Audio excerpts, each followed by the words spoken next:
এরপর আমরা শুরু করবো কি সবথেকে গুরুত্বপূর্ণ জিকের। আজকে আমরা পার্ট 18 চলে এসেছি। তো চলো শুরু করা যাক। বলছে দেখো, সিন্ধু সভ্যতা কোন যুগের সভ্যতা? তো সিন্ধু সভ্যতা কিন্তু ব্রোঞ্জ যুগের সভ্যতা। তো ব্রোঞ্জ যুগ কত সাল থেকে মনে রাখবে, 3000 বিসি থেকে 1300 বিসি অবধি কি ব্রোঞ্জ যুগ কিন্তু বিরাজ করে। আর সিন্ধু সভ্যতা কত থেকে কত? সিন্ধু সভ্যতা হচ্ছে কি 2500 বিসি থেকে 1700 বিসি অবধি কিন্তু সিন্ধু সভ্যতা। তাহলে বুঝতেই পারছো ব্রোঞ্জ যুগের আন্ডারেই এটা পড়ে যাচ্ছে, তাই না? আচ্ছা চলো নেক্সট। বলছে দেখো, কংগ্রেসের কোন অধিবেশনে পূর্ণ স্বরাজের দাবি করা হয়? তাহলে সেটা হচ্ছে কি লাহোর অধিবেশনে 1929 সালে।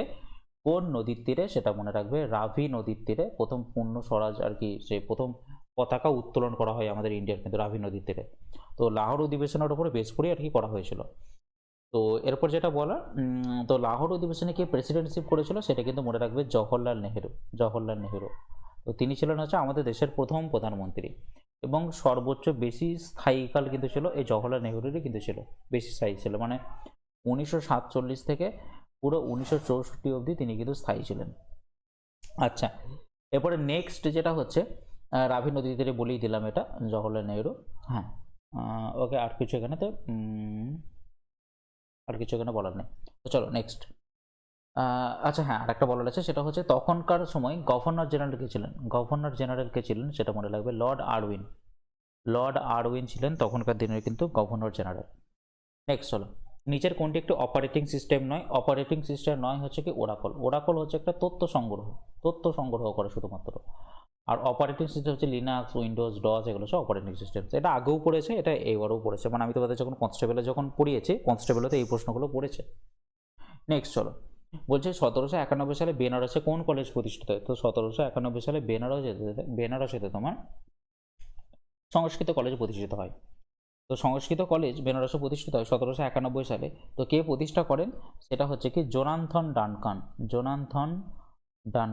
ডানকান স্থাপন করেন। আচ্ছা, হিন্দু কলেজ কত সালে হিন্দু কলেজ কোথায় স্থাপিত হয়? সেটা হচ্ছে কি বারাণসীতে। সেটা কোথায়? ইউপি, 1916 সালে। ঠিক আছে, কে স্থাপন করেন? সেটা হচ্ছে কি মদন মোহন মালব্য। ওকে, নেক্সট চলো। নেক্সট হচ্ছে কি নিম্নলিখিতের মধ্যে কে ভারতের সংবিধানের রক্ষক? তো ভারতের সংবিধানের রক্ষক বলা হয় কাকে? সুপ্রিম কোর্টকে বলা হয়ে থাকে ভারতের সংবিধানের রক্ষক, সুপ্রিম কোর্ট। ঠিক আছে, আর এগুলো তো জানে, ভারতের রাষ্ট্রপতি এখন কি আছে? দ্রৌপদী মুর্মু, তাই না? দ্রৌপদী মুর্মু রয়েছে। তো দ্রৌপদী মুর্মু যে রয়েছেন, তো এনে কততম? মনে রাখবে 15তম প্রেসিডেন্ট এখন। আচ্ছা, রাষ্ট্রপতি আর্টিকেল কোথায় আছে? আর্টিকেল 52-তে আছে, তাই না? আর্টিকেল 52 আছে। আর এর ইমপিচমেন্ট যদি দেখা হয়, ইমপিচমেন্ট কততে? আর্টিকেল 61-তে। কিন্তু ইমপিচমেন্ট মানে হচ্ছে কি রাষ্ট্রপতিকে সরানোর যে বিধানটা রয়েছে, সেটা আর্টিকেল 61-তে রয়েছে। 1960 সালে ইস্ট ইন্ডিয়া কোম্পানি ড্যাশ থেকে একটি সনদ অর্জন করেন। সেটা হচ্ছে কি তখনকার সময় রানী ছিলেন কে? কুইন এলিজাবেথ ওয়ান ছিলেন তখনকার সময় রানী। 32, 1905 সালে বঙ্গভঙ্গের ঘটনার পর ব্রিটিশদের দেওয়া সরকারি কারণ ছিল, এটাই হচ্ছে মেন জিনিস জানার, এটা হচ্ছে সরকারি কারণ ছিল কি? প্রশাসনিক সুবিধা। ওরা বলেছিল যে আমরা প্রশাসনিক সুবিধার জন্য এটা করে নিতে চাইছি, কিন্তু ওদের মেন উদ্দেশ্য কি ছিল? সেটা হচ্ছে কি মানে বাংলাটাকে পুরোপুরিভাবে ডিভাইড করে দিয়ে হিন্দু মুসলিম ঐক্যটাকে পুরোপুরিভাবে নষ্ট করে দেওয়া, এটা ছিল ওদের মেন টার্গেট। নিচের কোন মুঘল সম্রাট তীর্থযাত্রা কর পুনর্জীবিত করেছিলেন? সেটা হচ্ছে কি ঔরঙ্গজেব। তাহলে যদি বলা হয় যে তীর্থযাত্রাকে নষ্ট করে দিয়েছিলেন কে? সেটা মনে রাখবে কিন্তু আকবর। মানে পিলগ্রিমেজ ট্যাক্স বন্ধ করে দিয়েছিলেন, তীর্থযাত্রা কর বন্ধ করেছিলেন, সেটা হচ্ছে আকবর। ঔরঙ্গজেব আবার চালু করে দিয়েছিলেন। তো এবার দেখো, ঔরঙ্গজেবেরই আর একটা নাম হচ্ছে কি আলমগীর, এটা জানো। আচ্ছা, ফারুক শেয়ার কি? ফারুক শেয়ারের মুঘল সম্রাট ছিলেন, তিনি 1717 সালে একটা ফরম্যান জারি করেন। ফরম্যান, এটা 1717, হ্যাঁ, ফরম্যান জারি করেন, এটাকে বলে ফারুক শেয়ারের ফরম্যান। তো এর ফলে কি হয়, গোটা মুঘল সাম্রাজ্যে ইংরেজদের ট্যাক্স ফ্রি মানে সব করতে হয়, মানে সব কিছু ট্যাক্স ফ্রি লেনদেন তারা করতে পারে, কোনো ট্যাক্স সিস্টেমটিকে উঠে দিয়েছিল ইংরেজদের জন্য। আর বাহাদুর শাহ জানো, ঔরঙ্গজেবের দ্বিতীয় ছেলে হচ্ছে কি বাহাদুর শাহ। ঠিক আছে, এর আরেকটা নাম হচ্ছে কি মুয়াজ্জম শাহ আলম। ঠিক আছে, একে বা বাহাদুর শাহ বলা থাকে। এটা বিশাল কিছু গুরুত্বপূর্ণ রাজা তিনি কিন্তু ছিলেন না, এটা ঔরঙ্গজেবের দ্বিতীয় সন্তান ছিলেন। বলছি নিচের কোনটি আগ্রার তাজমহলের অনুকরণ? ঠিক আছে, নিচের কোনটি আগ্রার তাজমহলের অনুকরণ? ওকে, তো সেটা রাইট অ্যান্সার হচ্ছে কি বিবিকা মাকবারা। বিবিকা মাকবারা হচ্ছে রাইট অ্যান্সার, আগ্রা তাজমহলের অনুকরণ। তো বিবিকা আকবরা কোথায় অবস্থিত? সেটা অবস্থিত কোথায়? আগ্রাতে কিন্তু অবস্থিত। ঠিক আছে, এবং এটা তৈরি করেছিল কে? তৈরি করেছিল কিন্তু আজম শাহ। এটা কিন্তু পরীক্ষায় প্রশ্নে পড়ে থাকে, আজম শাহ বিবিকা মাকবারা তৈরি করেছিলেন। ওকে, এরপরে দেখো হুমায়ুনের সমাধি। হুমায়ুনের সমাধি এটা কি বলতো? এটাকে যেতে বলা হয় ফার্স্ট গার্ডেন টুম। ঠিক আছে, ফার্স্ট গার্ডেন সমাধি। টুম মানে সমাধি, হ্যাঁ, সমাধি। হুমায়ুনের সমাধি কোথায় রয়েছে বলো তো? হুমায়ুনের সমাধি রয়েছে তোমার হচ্ছে দিল্লিতে রয়েছে, এবং এটা কিন্তু মনে রাখবে ইউনেস্কো ওয়ার্ল্ড হেরিটেজ সাইটও কিন্তু হয়েছে। এটা ইউনেস্কো ওয়ার্ল্ড হেরিটেজ সাইটের আন্ডারেও কিন্তু পড়ে গেছে এটা, হেরিটেজ সাইট।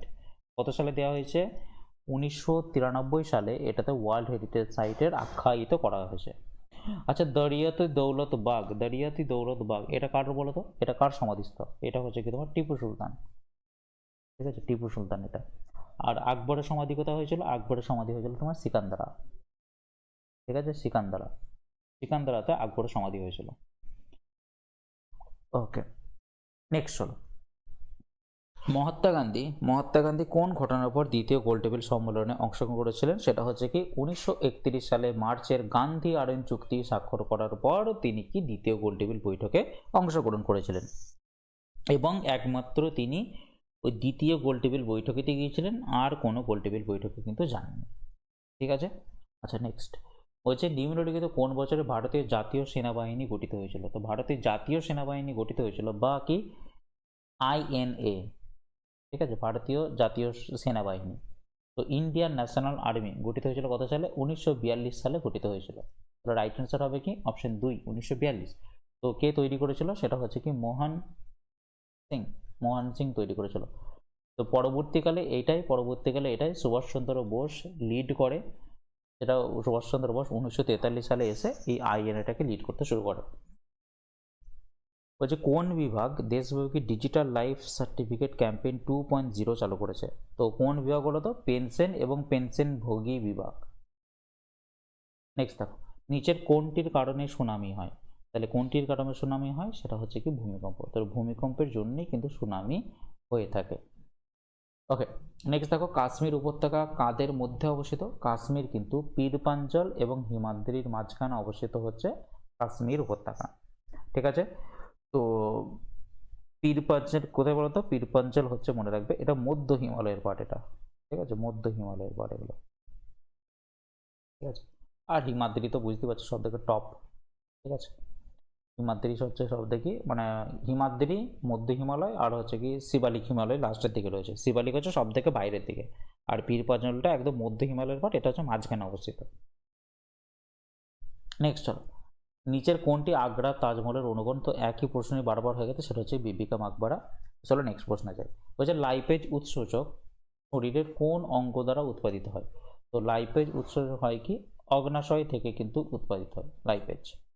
ঠিক আছে, আচ্ছা যকৃৎ কি বলতো? আমাদের দেশের সর্বোচ্চ মানে বড় সব থেকে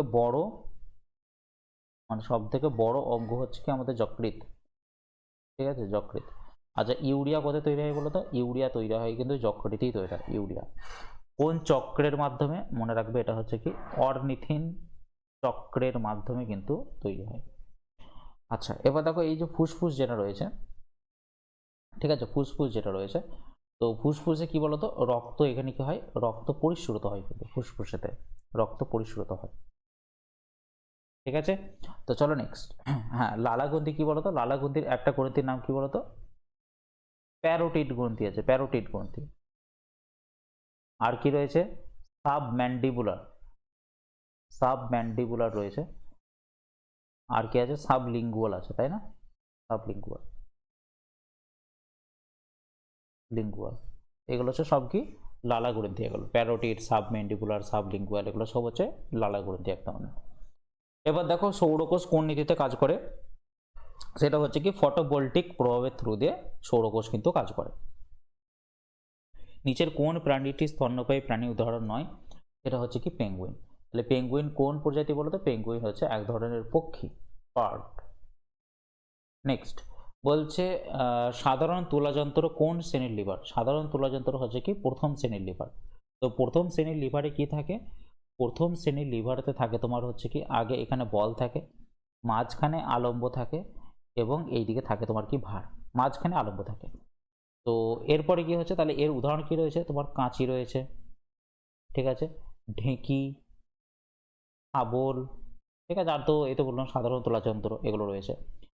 দ্বিতীয় শ্রেণীর লিভারটা দেখুন নিচেতে রয়েছে, দ্বিতীয়টা লিখে দিচ্ছি, সেটা হচ্ছে কি তোমার বল, মাঝখানে ভার থাকবে আর ধারে থাকবে কি তোমার আলম্ব থাকবে, ঠিক আছে। তো এটা কি বলতো? ঠেলা গাড়ি, ঠিক আছে, ঠেলা গাড়ি, জাঁতি, জাঁতি এগুলো সব হচ্ছে দ্বিতীয় শ্রেণীর লিভারের মধ্যে পড়ছে। এবার দেখো তৃতীয় শ্রেণীর লিভারের মধ্যে কি পড়ছে তোমার? আলম্ব, ঠিক আছে, আলম্ব, মাঝখানে থাকবে তোমার এখানে বল আর এখানে থাকবে তোমার ভার। তো এটা কি বলতো? মানুষের হাত, মানুষের হাত। এটা হচ্ছে তোমার যে সব থেকে ভালো উদাহরণ হচ্ছে তৃতীয় শ্রেণীর লিভারের উদাহরণ। নেক্সট দেখো যে অঙ্ক পিত্ত সঞ্চয় করে তাকে কি বলা হয়? তাকে বলা হচ্ছে পিত্তকোষ। এটা হচ্ছে পিত্ত সঞ্চয় করে কিন্তু, তাই না? তো এরপর একটা কথা বলি, এই পিত্তরসে, পিত্তরস কোথায় তৈরি হয় বলো তো? পিত্তরস কিন্তু তৈরি হয় তোমার যকৃৎ থেকে, কিন্তু পিত্তরসটা তৈরি হয়, মানে অ্যাকচুয়ালি লিভার থেকে কিন্তু বেরোয়। এই যে পিত্তরসটা, পিত্তরসটা লিভার থেকেই বা যকৃৎ থেকেই কিন্তু বেরোয়, তাই না? তো এরপরে দেখো এই যে পিত্তরস যেটা বেরোয় এটাতে মনে রাখবে কোনো কিন্তু উৎসেচক থাকে না, এটাও তোমাদের প্রশ্ন পড়ে। পিত্তরসে কি উৎসেচক থাকে? তো পিত্তরসে কোনো উৎসেচক থাকে না, এতে থাকে একটু লবণ থাকে, শুধুমাত্র লবণ থাকে। আচ্ছা, এরপরে দেখো অগ্নাশয়, দেখো অগ্নাশয়ে একটা রস আছে, অগ্নাশয় রসে কি থাকে জানো তো? অগ্নাশয় রসে থাকে তোমার অ্যামাইলেজ থাকে, ঠিক আছে, অ্যামাইলেজ থাকে। তো তারপর হচ্ছে তোমার লাইপেজ থাকে, লাইপেজ থাকে, ট্রিপেজ থাকে, ট্রিপেজ বা লাইপেজ নয় অ্যাকচুয়ালি লাইপেজ, তারপর হচ্ছে কি ট্রাইপেজ, লাইপেজ ট্রাইপেজ এগুলো সব থাকে অগ্নাশয় রসেতে। ওকে, আর হচ্ছে কি তোমার হ্যাঁ, হজমের মনে রাখবে, হজমের যেটা 70 থেকে 80%, হজমের 70 থেকে 80% কোথায় হয় জানো? সেটা হয় কিন্তু ক্ষুদ্রান্তে হয়, ক্ষুদ্রান্তে কিন্তু হয় এটা, ক্ষুদ্রান্ত, ক্ষুদ্রান্তরে কিন্তু হয়ে থাকে এটা। আচ্ছা, এরপর যদি বলে যে হজম, হজমের কটা পর্যায় বলো তো? হজমের কিন্তু মনে রাখবে 5টা পর্যায়। একটা হচ্ছে কি ইনজেশন, বাংলায় তোমরা লিখতে থাকবে ইনজেশন। ইনজেশন মানে কি বলতো? আহার, ঠিক আছে, বা আত্তীকরণ। 2 নম্বর যেটা হচ্ছে তোমার হজম, হজম মানে কি ডাইজেশন, ঠিক আছে। 3 নম্বর যেটা হচ্ছে শোষণ, শোষণ মানে কি অ্যাবজর্পশন। চতুর্থ যেটা হচ্ছে কি তোমার আত্তীকরণ, আত্তীকরণ মানে কি বলতো? অ্যাসিমিলেশন, ঠিক আছে। ইনজেকশন মানে কি বললাম? ইনজেকশন মানে হচ্ছে আহার, মানে খাবারটা খাওয়া, ঠিক আছে। আর 5 নম্বর যেটা বললাম সেটা হচ্ছে মলত্যাগ, মলত্যাগ মানে হচ্ছে ডিফেকেশন, ঠিক আছে। এগুলো হচ্ছে তোমার টোটাল 5টি পর্যায় হজমের। ওকে, নেক্সট চলো। বলছে নিম্নের কোনটি পৃথিবীতে পাওয়া সবচেয়ে কঠিন পদার্থ? পৃথিবীতে পাওয়া সবচেয়ে কঠিন পদার্থ হীরা। এবং হীরার মধ্যে যত কার্বন বন্ডগুলো না, কার্বন বন্ড এত কঠিন হওয়ার কারণ কি? কারণ এর যে কার্বন বন্ধনীগুলো রয়েছে সেগুলো সিগমা বন্ধনী রয়েছে, সিগমা বন্ধনী দ্বারা আবদ্ধ, তাই এগুলো কি খুব টাফ, সেই জন্য প্রচণ্ড কঠিন এগুলো। নেক্সট দেখো, বন্ধ ঘরে একটা পারফিউমের বোতল যদি খোলা হয় তাহলে গন্ধটা কি বাইরে বেরোতে থাকবে? এটি গ্যাসের কোন বৈশিষ্ট্যের সাথে সম্পর্কিত? সেটা মনে রাখবে, হচ্ছে ব্যাপন। ব্যাপন হচ্ছে কি এক জায়গা থেকে অন্যদিকে ছড়িয়ে পড়ে, মানে বেশি ঘনত্ব থেকে কম ঘনত্ব থেকে কিন্তু ছড়িয়ে পড়ে। ওকে, আর সান্দ্রতা জানো? সান্দ্রতা হচ্ছে এমন একটা শক্তি যেটা কি তোমার তরলের গতিকে বাধা দেয়, সেটা হচ্ছে কি সান্দ্রতা। আর ঘনত্ব জানো? ঘনত্ব মানে কি ভর বাই আয়তন। সান্দ্রতা কি বললাম? যেটা কি তরলের গতিকে বাধা দেয়, তরলের গতিকে বাধা দেয়। ওকে, চলো নেক্সট। ওই যে দেখো কোবাল্টে কোন ভিটামিন থাকে? কোবাল্টে কোন ভিটামিন থাকে বলো তো? Vitamin B 12। তো বি টুয়েলভি নাম কি বলো তো? সায়ানো কোবালামিন, সায়ানো কোবালামিন এর নামেতেই রয়েছে, সায়ানো কোবালামিন এর নামেতেই রয়েছে তোমার হচ্ছে কোবাল্ট রয়েছে। তো সেই জন্য রাইট অ্যান্সার হয়ে যাবে কি বি12। এবার বি টু এর মানে নাম কি? বি2 মানে মনে রাখবে কি রাইবোফ্লাভিন, বি2 হচ্ছে কি রাইবোফ্লা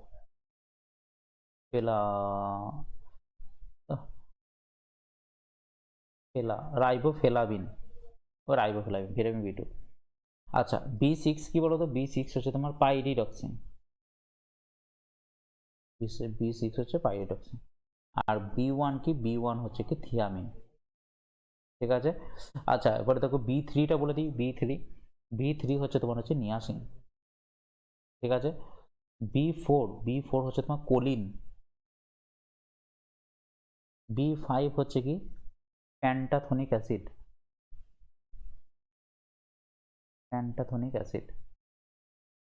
আচ্ছা B6 তো বলে দিলাম।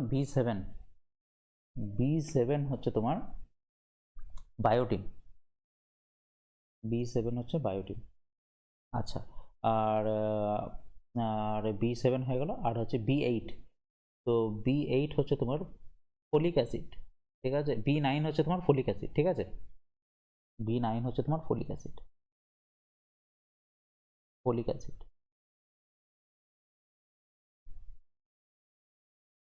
ঠিক আছে। চলো নেক্সট। আর মনে রাখবে এই ভিটামিন বি এবং সি জলে দ্রাব্য, ঠিক আছে। ভিটামিন বি এ সি জলে দ্রাব্য, আর এ ডি ই কে ফ্যাটে দ্রাব্য, এগুলো বাস। এগুলি হচ্ছে কয়েকটি ইম্পর্টেন্ট প্রশ্ন, এর বাইরে আশা করি আর কিছু আসবে না। নেক্সট চলো, বলছে খাদ্য এবং অন্যান্য পণ্যের জন্য সামুদ্রিক জীবের চাষকে কি বলা হয়ে থাকে। তো সামুদ্রিক জীবের চাষকে বলা হয়ে থাকে মেরিকালচার বলা হয়ে থাকে, ঠিক আছে, মেরিকালচার বলা হয়ে থাকে। আর এরপর দেখো ভিটিকালচার কি, ভিটিকালচার হচ্ছে তোমার গ্রেপস, ঠিক আছে, আঙুর ফল চাষকে ভিটিকালচার বলা হয়। পিসিকালচার হচ্ছে কি মাছ, এটা এটা মনে রাখবে কি বিপ্লবের সাথে যুক্ত, এটা মনে রাখবে নীল বিপ্লবের সাথে যুক্ত, ব্লু রেভলিউশনের সাথে যুক্ত এটা, ঠিক আছে। এখান থেকে প্রশ্ন করে কোন ফাইভের প্ল্যানেতে এই পিসিকালচার যুক্ত ছিল বা ব্লু রেভলিউশন যুক্ত ছিল, তো সেটা মনে রাখবে সেভেন্থ ফাইভের প্ল্যান। কত সাল থেকে কত সাল, 1985 থেকে 1990 অবধি, ঠিক আছে, 1985 থেকে 1990 অবধি। আর সেরিকালচার হচ্ছে কি তোমার সিল্কওয়ার্ম, ঠিক আছে। লাস্ট প্রশ্ন, চলো, নিচের কোনটি একটি উজ্জ্বল অধাতু মানে কি বলতো, অধাতু হচ্ছে তোমার এখানে আয়োডিনই আছে একমাত্র, উজ্জ্বল অধাতু আয়োডিন। তো আয়োডিন কোন শ্রেণীর মধ্যে পড়ে, আয়োডিন হচ্ছে তোমার কি সপ্তম শ্রেণীতে পড়ে এটা, ঠিক আছে, সপ্তম শ্রেণীতে পড়ে তোমার হচ্ছে পর্যায় সারণীর এটা। এবং এর সাথে কি থাকে, ক্লোরিন থাকে, ব্রোমিন থাকে, ঠিক আছে। তো এগুলো সব এক একটা হচ্ছে হ্যালোজেন মৌল, এগুলো সব, ঠিক আছে। আচ্ছা চলো এবার এবং এদের শেষের কক্ষে সবসময় মনে রাখবে 7টি ইলেকট্রনও থাকে, এদের শেষে সর্বশেষ কক্ষপথে সবসময় কি 7টি ইলেকট্রনই থাকে। সোডিয়াম কত নম্বর মৌল, সোডিয়াম হচ্ছে তোমার 11 নম্বর মৌল। সালফার কি, সালফার হচ্ছে কি 16 নম্বর, আর ফসফরাস হচ্ছে কি 15 নম্বর মৌল। তো চলো তাহলে আজকের জন্য আপাতত এই শেষ।